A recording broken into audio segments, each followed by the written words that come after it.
warahmatullahi wabarakatuh. Perkenalkan, saya Ditya Pamungkas Prahara, peserta dari pelatihan kepemimpinan manajemen sekolah. Di sesi ini saya berdiskusi dengan pengawas mengenai program prioritas yang akan kami diskusikan dengan warga di sekolah kami, yaitu SDN Margo Urip 3. Nah, sebelumnya di sesi yang pertama dulu kami sudah pernah berdiskusi dengan pengawas sekolah mengenai kegiatan diskusi yang akan direncanakan tentang rapat pendidikan.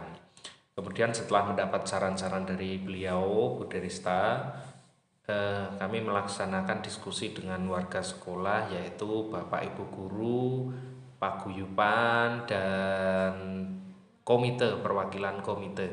Nah, dari pemaparan tentang rapat sekolah ada beberapa hal yang menjadi temuan dan kita sepakati bersama, yaitu terdapat 3 indikator prioritas yang akan kita buat program prioritas sebagai program prioritas, karena ketiga indikator ini mengalami penurunan dari periode sebelumnya. Walaupun warnanya hijau, tapi yang paling mengalami penurunan dari ke-6 indikator adalah kualitas pembelajaran dan iklim keamanan satuan pendidikan.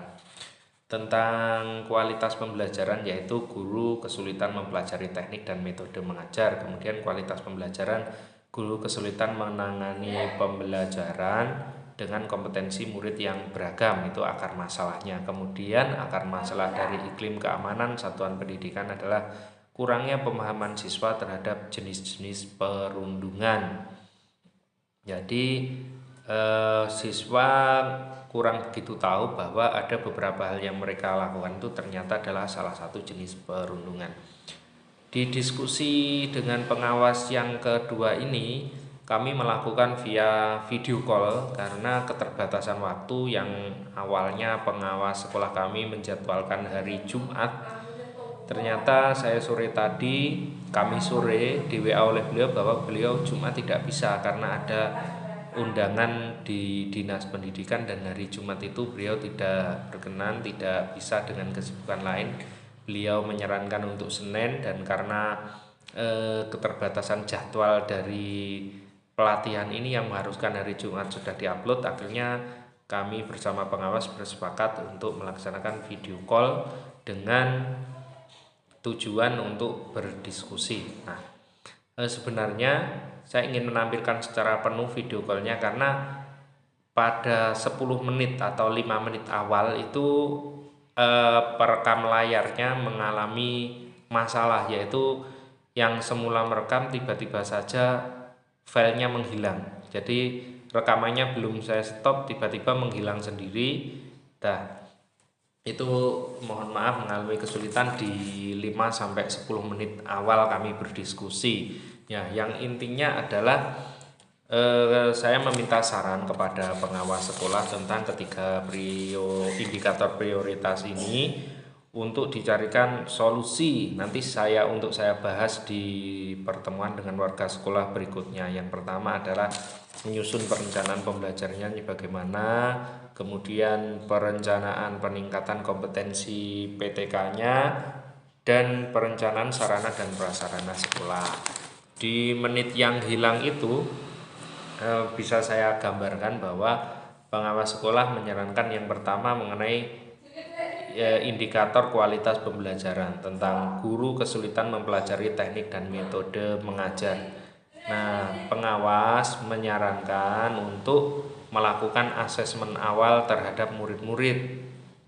Jadi metode-metode mengajar seperti apa yang siswa-siswa itu senangi atau butuhkan, itu adalah saran dari pengawas sekolah kami.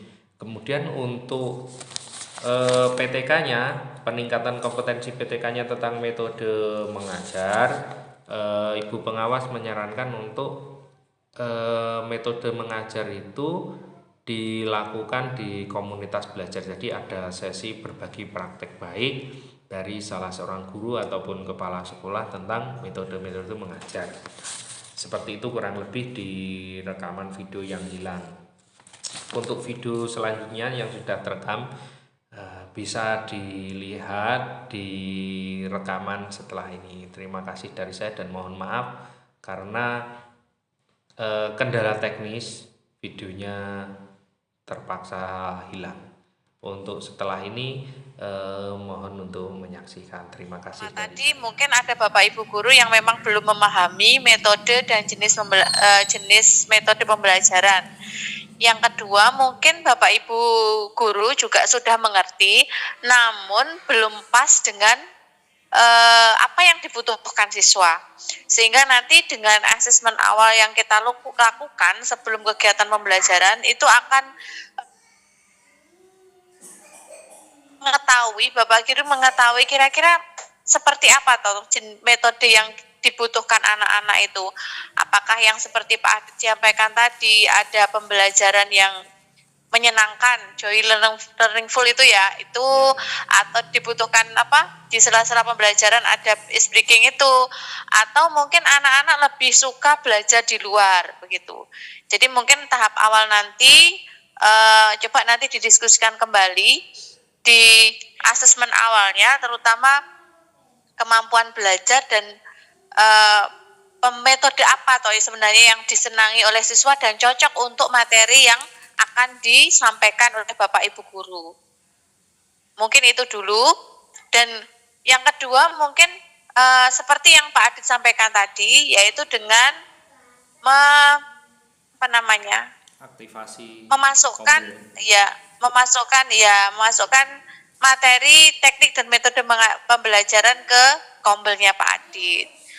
Nah, kalau sudah seperti itu nanti kan teman-teman sudah paling tidak lebih memahami ya banyak metode pembelajaran yang bisa dilakukan. Nah, di situ nanti teman-teman bisa langsung mempraktekkan salah satu. Nah, mungkin nanti ada yang sudah berhasil, nanti bisa kembali menyampaikan praktik baik yang sudah dilakukan ke kombelnya Pak Adit lagi begitu. Jadi itu yang pertama tadi melakukan asesmen awal nggih Pak Adit. Terus baru yang kedua mungkin kemudian yang kedua melakukan kombel tadi tentang metode pembelajaran seperti rencana dari teman-teman begitu. Terus berikutnya nanti mempraktekkan metode yang sesuai dengan kondisi anak dan materi yang diajarkan. Gitu kalau nanti kemudian dilakukan refleksi, setelah itu nanti Bapak Ibu guru bisa membagi praktek baik yang sudah dilakukan ke kombel sekolah tadi begitu. Mungkin itu Pak Adit untuk kualitas pembelajaran. Ya, berarti itu kan dari sisi yang siswanya Bu nggih. Kemudian kita langsung lanjutkan dari untuk peningkatan kompetensi PTK-nya Bu, bagaimana Bu? Mumpung masih bersama. Oh, nggih. Dari sisi PTK yang untuk kompetensi gurunya tentunya banyak hal ya yang bisa dilakukan, termasuk tadi mungkin ada beberapa guru dari sekolahnya Pak Adit bisa sebagai narasumber, kemudian bisa belajar melalui PMM, atau bisa kombelnya Pak Adit itu mengundang narasumber yang mungkin dari sekolah lain yang sudah berhasil menerapkan metode pembelajaran yang sudah sesuai dengan kebutuhan siswanya. Mungkin itu Pak. Kemudian untuk itu kira-kira sarana dan prasaranya apa saja Bu yang kita butuhkan nanti Bu? Nah, saya kira kalau sarana prasarana yang dibutuhkan itu nanti tergantung dari metode yang digunakan. Kalau misalkan untuk kompetensi ya, peningkatan kompetensi via seperti ini, via Zoom atau via Gmeet itu kan bisa Pak. Jadi nanti mungkin yang dibutuhkan sarananya ya laptop mungkin, terus kemudian apalagi ya, paket internetnya di sekolah Pak Adit gitu ya. Mungkin itu nanti yang bisa itu ruangan nanti mungkin menyediakan ruangan yang nyaman untuk Bapak Ibu guru bisa sharing, berbagi dan belajar bersama. Berarti untuk itu mungkin sarana yang untuk siswa kegiatannya kita masukkan di dalam kegiatan intrakurikuler, intrakurikuler. Iya, Oke, di betul dalam. sekali Pak. Ya. Jadi nanti di intrakurikulernya. Kemudian untuk yang kedua Bu, tentang kesulitan menangani pembelajaran dengan kompetensi murid yang beragam. Karena seperti contoh di kelas 5 itu ada jumlah muridnya 12, yang 3 anak itu satu memang mengalami disabilitas, maksudnya disabilitas itu dari segi pemikirannya. Kemarin sudah berkonsultasi dengan psikolog karena dari anak panti asuhan didatangkan psikolog. Itu walaupun kelas 5 tapi secara pemikiran dia masih sama dengan anak-anak TK. Jadi belum bisa begitu diajak untuk berkomunikasi, belum begitu baik. Yang kedua, memang anaknya susah untuk diajak fokusnya susah. Terus yang ketiga itu kelas 5 itu dari Papua itu Bu, jadi masih sulit untuk berkomunikasi terutama bahasa Indonesia karena juga belum lancar. Jadi guru kesulitan mengenai pembelajaran dengan kompetensi murid yang beragam. Nah, mungkin dari sisi perbaikan menurut Ibu bagaimana Bu untuk menangani itu? Dari sisi siswanya itu harus kita berikan apa? Oh ya, terkait dengan itu kita berikan mungkin dari gurunya itu capaian pembelajarannya. Jadi antara anak yang biasa dan anak yang agak terlambat tadi itu membedakan, Pak. Jadi dibedakan, kemudian diberikan tambahan-tambahan agar nanti bisa mengurangi kesulitan belajar yang dialami anak tadi. Jadi mungkin agar anak itu tidak minder sekalian karena anaknya merasa tidak mampu, itu mungkin nanti Bapak Ibu guru bisa menambahkan jam pembelajaran di luar jam untuk menambah materi yang mungkin belum dikuasai anak tadi. Atau juga dengan berbagai macam media, jadi tidak hanya seperti anak yang sudah lancar tadi, tapi anak-anak yang memang belum mampu untuk mencapai target yang diharapkan, itu mungkin nanti tujuan pembelajarannya juga berbeda dengan siswa yang sudah mampu mengikuti pembelajaran tadi. Mungkin itu dari segi tujuan pembelajarannya ya Pak Adit ya. Dan juga nanti mungkin Bapak Ibu guru di luar jam bisa memberikan tambahan bagi anak-anak yang masih memiliki kendala kesulitan dalam pembelajaran tadi. Berarti kokurikuler ini Bu, kita masukkan dalam ditambahkan iya betul, di kurikulernya nanti bisa ditambahkan. Kemudian dari sisi pendidiknya bagaimana Bu? Saya sebagai kepala sekolah memberikan semacam penguatan seperti apa kepada guru-guru yang menangani kesulitan dengan murid yang beragam ini Bu?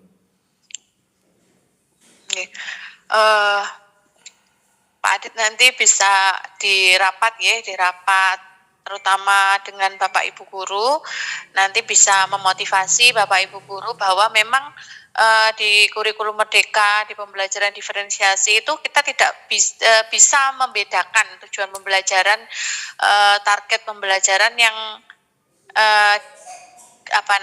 yang dibebankan kepada anak, sehingga nanti masing-masing anak bisa mendapatkan materi ataupun tambahan ataupun soal yang berbeda dari anak yang lainnya, karena memang anak-anak memiliki kemampuan yang berbeda tadi.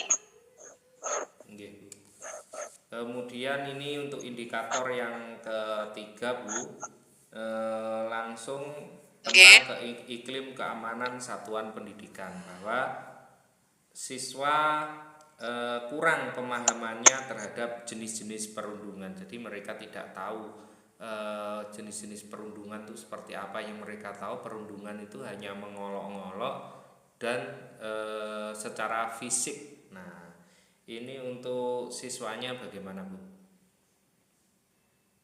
Ya, untuk siswanya nanti bisa dilakukan dengan pembiasaan, Pak, pembiasaan di budaya positifnya. Jadi mungkin budaya untuk saling menghormati, menghargai, kemudian untuk tidak berkata yang tidak pantas dengan temannya itu bisa dilakukan. Artinya ketika anak-anak sudah masuk sekolah itu mereka diharuskan untuk saling menghormati, saling menghargai, kemudian bersalaman dengan teman-temannya, dengan Bapak Ibu guru, saling menyapa. Itu mungkin yang pertama ya, menerapkan budaya positif. Yang kedua nanti mungkin di program sekolah Pak Adit juga bisa menambahkan memilih tema untuk P5. P5-nya ya, di P5-nya itu bisa mengambil tema kebinekaan global, itu bisa dengan atau bangun jiwa raga.